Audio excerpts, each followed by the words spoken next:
തിരുവനന്തപുരം കോർപ്പറേഷനിൽ mayor V രാജേഷിനെതിരെ പ്രതിപക്ഷം കൊണ്ടുവരാൻ ശ്രമിക്കുന്ന അവിശ്വാസ പ്രമേയം കൗൺസിലിന്റെ പടിവാതിൽ പോലും കാണാതെ തകരാൻ പോവുകയാണ്.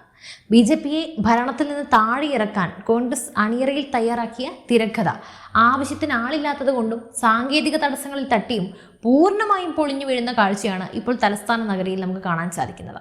മേയറുടെ കസേര തെറിക്കുമെന്ന പ്രതിപക്ഷത്തിന്റെ അവകാശവാദങ്ങൾ വെറും രാഷ്ട്രീയ ജലരേഖ മാത്രമായി മാറുന്നു.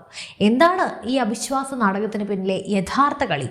CPM-ന്റെ നിഗൂഢമായ നീക്കങ്ങൾ എന്തൊക്കെയാണ്? ഈ സ്ക്രിപ്റ്റ് പാളിയാൽ കോൺഗ്രസിന്റെ അവസ്ഥ എന്തായിരിക്കും?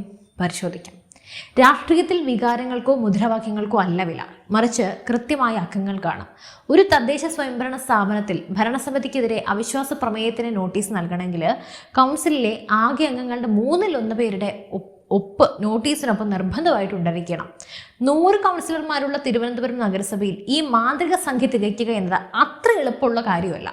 ഇവിടെയാണ് കോൺഗ്രസ് നയിക്കുന്ന പ്രതിപക്ഷം വലിയൊരു ചതിക്കുഴിയിൽ വീണിരിക്കുന്നത്. നിലവിൽ കോൺഗ്രസ് നേതൃത്വത്തിലുള്ള UDF മുന്നണിക്ക് കൗൺസിലിൽ ഉള്ളത് വെറും 20 കൗൺസിലർമാരുടെ പിന്തുണ മാത്രമാണ്. അതായത് സ്വന്തം നിലയ്ക്ക് ഒരു അവിശ്വാസ പ്രമേയ നോട്ടീസ് ഒപ്പിട്ട് തദ്ദേശ വകുപ്പിനോ കോർപ്പറേഷൻ സെക്രട്ടറിമാർക്കോ കൈമാറാൻ പോലുള്ള അംഗബലം കോൺഗ്രസിനില്ല. ആവശ്യമായ 1/3 ഒപ്പുകൾ തികയ്ക്കണമെങ്കിൽ പ്രതിപക്ഷത്തിന് മറ്റ് കക്ഷികളുടെ സഹായം അനിവാര്യമാണ്. ഇവിടെയാണ് BJPയെ താഴെ ഇറക്കാൻ വേണ്ടി തങ്ങളുടെ അടുത്ത രാഷ്ട്രീയ ശത്രുവായ CPM-ന്റെ കാല് പിടിക്കുകയല്ലാതെ കോൺഗ്രസിന് മറ്റു വഴികളൊന്നുമില്ലാതെ വരുന്നത്.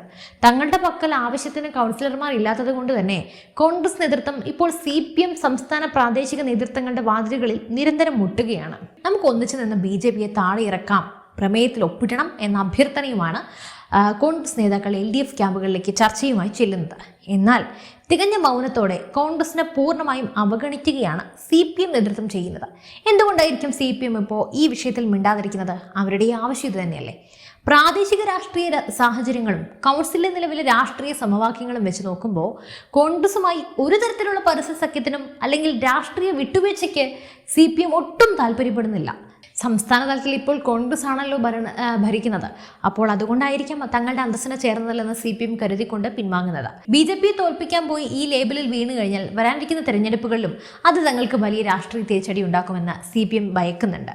ഈ രാഷ്ട്രീയ ഭിന്നതകൾ കാരണം പ്രതിപക്ഷത്തിന് ആവശ്യമായ ഒപ്പുകൾ സമാഹരിക്കാൻ കഴിയുന്നില്ല. സംസ്ഥാനത്തിനകത്ത് 2 ചേരിയിൽ നിൽക്കുന്ന 2 പാർട്ടികൾ BJPയെ താഴെ ഇറക്കാൻ വേണ്ടി ഒരു പ്രമേയത്തിന് താഴെ പോയി ഒപ്പിടുന്നത് തങ്ങളുടെ രാഷ്ട്രീയ അന്തസ്സിനെ ചേർന്നതല്ലെന്നാണ് CPM കരുതുന്നത്. കോൺഗ്രസിന്റെ പല്ലക്കിൽ കയറി BJPയെ തോൽപ്പിക്കാൻ പോയി എന്ന ലേബൽ വന്നാൽ വരാനിരിക്കുന്ന തെരഞ്ഞെടുപ്പുകളിൽ കൂടി അത് തങ്ങൾക്ക് വലിയ രാഷ്ട്രീയ തിരിച്ചടി ഉണ്ടാകുമെന്ന് CPM ഭയക്കുന്നുണ്ട്. അപ്പോൾ ഒരു മുൻകൂർ ജാമ്യം. അപ്പോൾ ഈ രാഷ്ട്രീയ ഭിന്നതകൾ കാരണം പ്രതിപക്ഷത്തിന് ആവശ്യമായ ഒപ്പുകൾ സമാഹരിക്കാൻ കഴിയില്ല. ചുരുക്കി പറഞ്ഞാൽ നിയമപരമായും സാങ്കേതികമായും ഈ അവിശ്വാസ പ്രമേയം അവതരിപ്പിക്കുന്നതിന് മുമ്പ് തന്നെ തള്ളപ്പെടാനാണ് 100% സാധ്യത.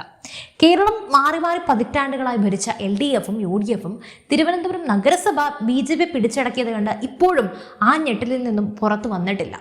ജനവിധി മാനിക്കാൻ തയ്യാറാകാതെ BJPയെ എങ്ങനെയെങ്കിലും താഴെ ഇറക്കാൻ വേണ്ടി മാത്രം പരസ്പരം കെട്ടിപ്പിടിക്കാൻ പോലും മടിക്കാത്ത ഇവരുടെ ഈ ദയനീയ അവസ്ഥ കാണുമ്പോൾ ശരിക്കും ഇതൊരു രാഷ്ട്രീയ കോമഡിയായി മാറുകയാണ്.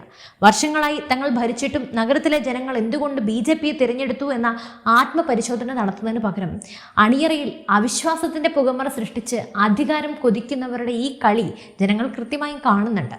വികസനം തകരുന്നേ എന്നും നിലവിളിച്ച് തെരുവിൽ വലിയ രീതിയിൽ അക്രമസമരം നടത്തുന്ന പ്രതിപക്ഷം കൗൺസിലിനകത്ത് ഒരു നിയമപരമായ പ്രമേയം പോലും സ്വന്തം നിലയ്ക്ക് അവതരിപ്പിക്കാൻ കെൽപ്പില്ലാതെ പരസ്പരം നോക്കി നിൽക്കുകയാണ്. ഈ ദയനീയ ചിത്രം ജനങ്ങൾക്ക് മുന്നിൽ കോൺഗ്രസിനെയും പ്രതിപക്ഷത്തെയും കൂടുതൽ പരിഹാസ്യരാക്കുകയുള്ളൂ. ഒന്ന് ആലോചിച്ച് നോക്കൂ, CPM-ന്റെ പിന്തുണയില്ലാതെ അല്ലെങ്കിൽ അവരുടെ നിസ്സഹകരണം കാരണം ഈ അവിശ്വാസ പ്രമേയം പരാജയപ്പെടുകയോ അല്ലെങ്കിൽ സാങ്കേതിക കാരണങ്ങളാൽ തള്ളപ്പെടുകയോ ചെയ്താൽ കോൺഗ്രസ് ചെന്ന് ചാടുന്നത് വലിയൊരു രാഷ്ട്രീയ ദുരന്തത്തിലേക്കായിരിക്കും. BJPയുടെ കനത്ത നേട്ടം നോക്കുമ്പോൾ തങ്ങൾക്കെതിരെ പ്രതിപക്ഷം ഇത്രയൊക്കെ വലിയ രീതിയിൽ തെരുവ് യുദ്ധങ്ങളും പ്രക്ഷോഭങ്ങളും നടത്തിയിട്ടും ഭരണസമിതിക്ക് ഒരു പോലും സംഭവിച്ചില്ലെന്നും തങ്ങളുടെ ഭരണം സുരക്ഷിതമാണെന്നും BJPക്ക് ജനങ്ങളോട് പരസ്യമായി വിളിച്ചു പറയാൻ ലഭിക്കുന്ന ഏറ്റവും വലിയ ലൈസൻസ് ആയിരിക്കും ഇത്. ചുരുക്കി പറഞ്ഞാൽ BJPക്ക് ഇതൊരു മൈലേജ് നൽകും. അനാവശ്യമായി അവിശ്വാസം കൊണ്ടുവരാൻ ശ്രമിച്ച് ആവശ്യത്തിന് കൗൺസിലർമാരുടെ ഒപ്പുപോലും തികയ്ക്കാനാകാതെ തോറ്റ് തൊപ്പിയിട്ടു എന്ന് വരുന്നത് കോൺഗ്രസ് അണികളിൽ വലിയ നിരാശയുണ്ടാക്കും. അത് BJP ഭരണസമിതിക്ക് കൂടുതൽ രാഷ്ട്രീയ കരുത്തും വോട്ട് ബാങ്കും വർദ്ധിപ്പിക്കാൻ മാത്രമേ സഹായിക്കൂ. ഇപ്പുറത്തെ BJP ക്യാമ്പ് തികഞ്ഞ ആത്മവിശ്വാസത്തിലുമാണ്. പ്രതിപക്ഷ നേതാക്കളായ വി ശിവൻകുട്ടിയുടെയും കെ മുരളീധരന്റെയും ആരോപണങ്ങളെ വെറും കോമഡി എന്ന് വിശേഷിപ്പിച്ചാണ് മേയർ വി രാജേഷ് തള്ളിക്കളഞ്ഞത്. അവിശ്വാസത്തെ നേരിടാൻ തങ്ങൾ പൂർണ്ണ സജ്ജരാണെന്നും തങ്ങൾക്ക് യാതൊരു ഭയവുമില്ലെന്നും അദ്ദേഹം പത്രസമ്മേളനത്തിൽ കട്ട ലോക്കലായി വ്യക്തമാക്കി കഴിഞ്ഞു. ഭരണസ്തംഭനം എന്ന പ്രതിപക്ഷ ആരോപണത്തിന്റെ കാറ്റൊഴുക്കിക്കൊണ്ട് മുൻ നിശ്ചയിച്ചതുപോലെ ഈ മാസം 29-ന് കൗൺസിൽ യോഗം കൃത്യമായി ചേരുമെന്നും അതിനായുള്ള അജണ്ടകൾ ഇതിനകം തന്നെ തയ്യാറാണെന്നും മേയർ പ്രഖ്യാപിച്ചു. അതിനപ്പുറം 2047 വരെ തിരുവനന്തപുരം കോർപ്പറേഷൻ BJP ഭരണം തുടരുമെന്ന മേയറുടെ പ്രസ്താവന പ്രതിപക്ഷത്തിന്റെ നെഞ്ചിടിപ്പ് കൂട്ടുന്നതാണ്. പ്രതിപക്ഷത്തെ കൃത്യമായി ഭിന്നിപ്പിച്ച് നിർത്തി മുന്നോട്ട് കൊണ്ടുപോകാനുള്ള രാഷ്ട്രീയ തന്ത്രങ്ങൾ BJP ഇവിടെ സമർത്ഥമായി ഉപയോഗിക്കുന്നുണ്ട്. പ്രതിപക്ഷത്തിന് ഇപ്പോൾ ആകെ പ്രതീക്ഷയുള്ളത് കൗൺസിലർ സുഗതന്റെ അയോഗ്യതയുമായി ബന്ധപ്പെട്ട സാങ്കേതിക വിഷയത്തിലാണ്. സുഗതൻ അയോഗ്യനായാൽ ഭരണസമിതി പ്രതിസന്ധിയിലാകുമെന്നും BJPയുടെ കൗൺസിലർമാരുടെ എണ്ണത്തിൽ കുറവ് വരുമെന്നും പ്രതിപക്ഷത്തിന്റെ കണക്കുകൂട്ടൽ ഇങ്ങനെയാണ്. എന്നാൽ സുഗതൻ അയോഗ്യനായാൽ പോലും കേവല ഭൂരിപക്ഷത്തിനുള്ള മാന്ത്രിക സംഖ്യ ഇപ്പോഴും BJPയുടെ പക്കൽ സുരക്ഷിതമായതുകൊണ്ട് തന്നെ ഭരണസമിതിക്ക് യാതൊരുവിധ ഭീഷണിയും ഇല്ലെന്നാണ് ഭരണപക്ഷ കേന്ദ്രങ്ങൾ നൽകുന്ന കൃത്യമായ സൂചന. നിയമപരമായ എല്ലാ നടപടികളും കൃത്യമായി പാലിക്കുമെന്ന് മേയർ ഉറപ്പു നൽകിയതോടെ പ്രതിപക്ഷത്തിന്റെ ഈ അവസാന അടവും പാളാനാണ് സാധ്യത. ചുരുക്കി പറഞ്ഞ BJP ഭരണസമിതിക്കെതിരെ ഉയർന്നു വന്ന അവിശ്വാസ നാടകങ്ങൾ തലസ്ഥാനത്ത് വലിയ രാഷ്ട്രീയ കോലാഹലങ്ങൾ സൃഷ്ടിക്കുന്നുണ്ടെങ്കിലും സാങ്കേതിക തടസ്സങ്ങളും രാഷ്ട്രീയ ഭിന്നതകളും കാരണം അത് മേയർ വി രാജേഷിന്റെ കസേരയ്ക്ക് ഒരു ഭീഷണിയും ഉണ്ടാക്കില്ല എന്നത് ഉറപ്പാണ്. കോൺഗ്രസ് CPM ഐക്യം സംഭവിക്കാത്തിടത്തോളം കാലം ഈ അവിശ്വാസ പ്രമേയം വെറും കടലാസ് പ്രമേയമായി മാത്രം ഒതുങ്ങും. സമരത്തിന്റെ പേരിൽ തെരുവിൽ നടക്കുന്ന അക്രമങ്ങൾ ജനങ്ങൾക്കിടയിൽ പ്രതിപക്ഷത്തിന് വലിയ ജനവിരുദ്ധ പ്രതിച്ഛായ ഉണ്ടാക്കുന്നുണ്ടോ എന്ന ഭയത്തിലാണ് ഇപ്പോൾ UDF നേതൃത്വം.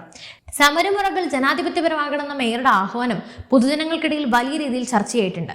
വരും ദിവസങ്ങളിൽ ഈ രാഷ്ട്രീയ നാടകം എങ്ങോട്ട് തിരിയുമെന്ന് നമുക്ക് കണ്ടറിയാം. അപ്പോൾ ഈ വിഷയത്തിൽ നിങ്ങളുടെ പ്രതികരണം എന്താണ്? BJPയെ താഴെയിറക്കാൻ കോൺഗ്രസും CPMഉം ഒന്നിക്കണോ? കമന്റ് ചെയ്യുക. കൂടുതൽ രാഷ്ട്രീയ വാർത്തകൾക്കും കൃത്യമായ വിശകലനങ്ങൾക്കുമായി ഇപ്പോൾ തന്നെ ചാനൽ സബ്സ്ക്രൈബ് ചെയ്യുക. മറ്റൊരു വിഷയമായി വീണ്ടും കാണും വരെ നന്ദി.